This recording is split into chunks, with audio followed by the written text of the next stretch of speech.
Escutório. Aqui não é um consultório. Muito bem-vindas e muito bem-vindos. Pra vocês verem como é o nosso podcast. É no improviso mesmo. Mas vamos lá. Hoje nós vamos contar a nossa primeira história. E vai ser uma história com muitas camadas. Então segura aí que vai dar certo. Clara sempre foi uma menina super tímida. Ela fazia de tudo mesmo, tudo que você nem consegue imaginar para passar despercebida. Ela morava com a mãe e a avó, que a gente vai chamar aqui de Célia e Nina, e o pai a gente pode descartar. Esse ele não era presente. Como a maioria dos pais, né? Desde muito nova, a Clara percebia que era meio diferente em algumas coisas. Na verdade, ela era muito diferente em muitas coisas. Ela não sabia exatamente o que era, assim, mas ela sentia, sabe? Sabe quando a gente sente uma coisa e não sabe exatamente como nomear? Ela sentia que não se encaixava dentro dos parâmetros. Ela escutava falas que ecoavam na sua cabeça. Roupas que pareciam de menino, ou que ela não tinha o jeito feminino que a família queria que ela tivesse. Enquanto as outras meninas conversavam sobre os garotos da escola, né? Aquela coisa de pré-adolescente, adolescente, de ficar com kikiki, de conversar sobre, enfim, se fulano é bonito, etc. Clara ficava em silêncio. Ela sentia que aquilo não fazia sentido pra ela, sabe? Mas por quê? Ela não entendia. Ou talvez ela não queria entender. Sabe quando você se sente uma panela de pressão a ponto de explodir? Explodir a qualquer momento, queimando todo mundo que tá ao redor? Ela se sentia assim, como uma panela de pressão. O que é que ela pensava? Ela pensava o seguinte: ninguém vai me aceitar, minha avó vai me expulsar de casa, todo idoso é mente fechada. E ela tinha muito medo, sabe? Ela tinha medo de ser rejeitada. Ela tinha medo de dizer em voz alta o que já gritava dentro dela. Sabe quando a gente é uma força da natureza que simplesmente é e não tem como mudar? Foi aí que Clara finalmente entendeu. Ela não era como as outras meninas que conviviam ao seu redor. Ela gostava de garotas. E aí surge Fernanda.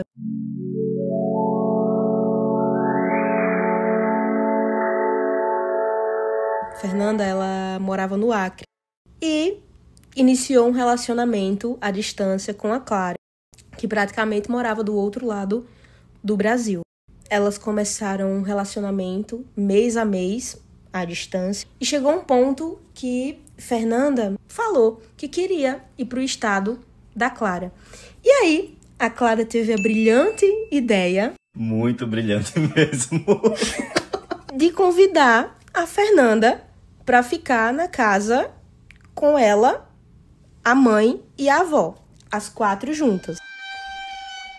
Então o cenário é o seguinte: Clara se descobrindo homossexual, né, se descobrindo lésbica, numa família que parece ser rígida, convida Fernanda, que mora no Acre, para passar algum tempo na casa dela, que é a casa da avó, sem antes ela ter falado nada para a família. Clara, ela achou que ia dar tudo certo e claramente não deu. Nos primeiros dias foi tudo muito perfeito, as coisas fluíram bem. Só que a Fernanda, ela tinha algumas mudanças de humor. Em outras palavras, o relacionamento da Clara e da Fernanda era tóxico, era abusivo. Clara, ela veio perceber isso depois de muito tempo, depois de muitas situações. Teve um dia que as duas estavam andando no shopping e aconteceu algo que desviou do caminho e a Fernanda pegou a aliança e jogou na lata de lixo. A Clara passou meses sem ir para esse shopping. E aí, outras situações de segurar forte no braço, jogar a mochila no chão, rasgar a roupa. Então foram várias situações, mas que Clara só conseguiu enxergar no finalzinho do relacionamento. O relacionamento delas era um relacionamento muito instável. Você lembra que Flávia colocou lá no início sobre Clara parecer uma panela de pressão? Ela parecia uma panela de pressão sem a pressão pegar direito, e Fernanda era a pressão que faltava para essa panela explodir. No fim do dia, aconteceu uma briga entre Fernanda e Célia, a mãe de Clara.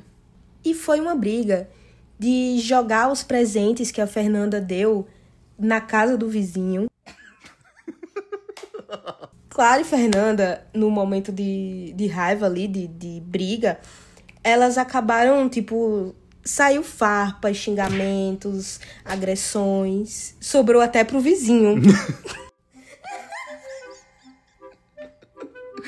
Ai, muito bom.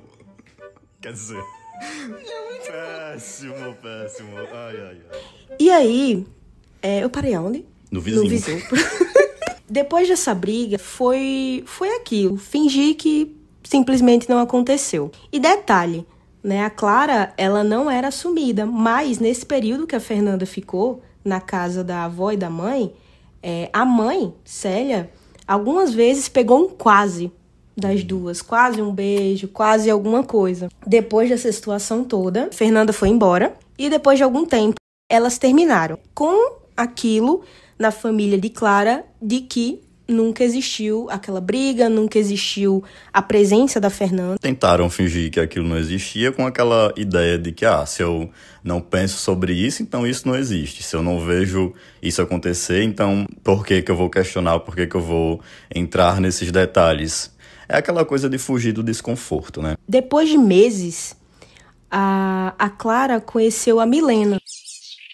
Elas iniciaram um relacionamento muito, muito saudável. Quando eu falei que essa história tinha muitas camadas, é porque realmente ela é muito complexa. Então, essa parte de Milena provavelmente vai dar um novo episódio só com a história delas duas, porque é algo muito interessante também de se ouvir. A Clara, ela viajou para Sergipe com a avó Nina. E nessa viagem, ela decidiu que quando voltasse, iria confessar pra mãe. Eu sou lésbica. Como realmente se fosse um segredo, né? Era pra ser um dia completamente normal, como qualquer outro, mas no fundo, Clara sabia que não ia ser, porque ia ser o fatídico dia no qual ela iria, como se estivesse confessando um crime, falar pra sua mãe que era lésbica, que gostava de menina. Quando Clara decidiu contar pra Célia, a mãe dela, né? Ela esperava apoio. De alguma forma, no fundo, ela esperava no mínimo um abraço. Clara escutou frases como: se você entrar nesse quarto, eu mato você. Você não vai dormir comigo hoje. Ela talvez tenha contado, na verdade, para a pessoa errada. Ela perdeu o quarto, mas pelo menos, não perdeu a casa. Ainda tinha onde morar, porque a casa era da avó, não da mãe. E a avó ainda não sabia. Prestem atenção. Depois de mais alguns meses pra frente, Clara continuou com Milena. A avó de Clara, a Nina, ela frequentava uma curandeira que morava na mesma rua que elas. Em toda rua que se preze, tem uma curandeira, tem uma boa curandeira. Então, preste atenção. Um dia, a avó, né, de Clara, estava na cozinha e aí chamou ela pra conversar. E aí falou simplesmente: eu fui na curandeira e ela perguntou como é que você tava. E aí eu falei que você tava bem. E a curandeira falou: ela tá bem, ela tá com a namorada. E foi aí que a avó, Nina, descobriu que Clara estava namorando uma menina. Então, gente, o que aconteceu aqui foi: quem tirou Clara do armário pra Nina, né, que é a avó de Clara, foi a curandeira do bairro, tá? Então, vamos deixar esse recorte aqui muito especial, porque de fato é algo que foi, assim, no mínimo curioso. Mas é muito interessante como, no final das contas, a avó, né, recebendo essa notícia da curandeira, de alguma forma acolheu Clara naquele momento. A Clara esperava que a avó dela expulsasse ela de casa, né? Tipo, assim como ela perdeu o quarto, ela perderia também a casa, né? Exatamente. Isso na mente de Clara estava muito nítido, estava quase certo. Só que, quando elas conversaram, né, a avó simplesmente disse que estava tudo bem, que nada iria mudar. E realmente nada mudou. Um tempo depois já estavam rindo de outra coisa. Foi algo muito, muito leve, né, para ambas as partes. Olha só a nuance dessa situação. A Clara esperava que a Célia, sua mãe, ela desse apoio, acolhesse.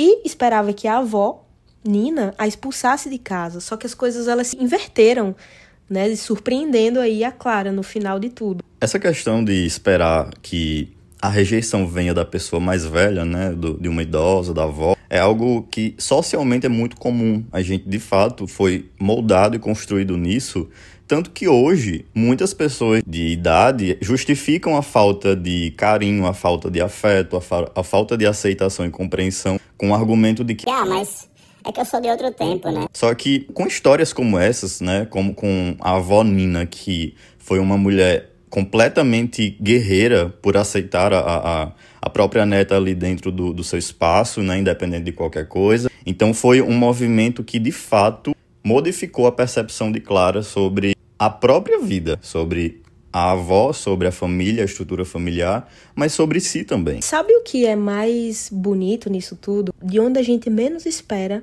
surgem coisas incríveis. Às vezes o amor, ele vem de um canto que a gente esqueceu de olhar primeiro. E a vida, ela vai surpreendendo a gente. E tá tudo bem, né? A gente segue, a gente aprende, a gente se reencontra, encontra o outro também. Todas as histórias aqui contadas, elas são reais, porém elas são anônimas. A gente muda os nomes dos personagens e os locais que a história aconteceu. Então é isso. Espero que vocês tenham gostado dessa história. Beijo!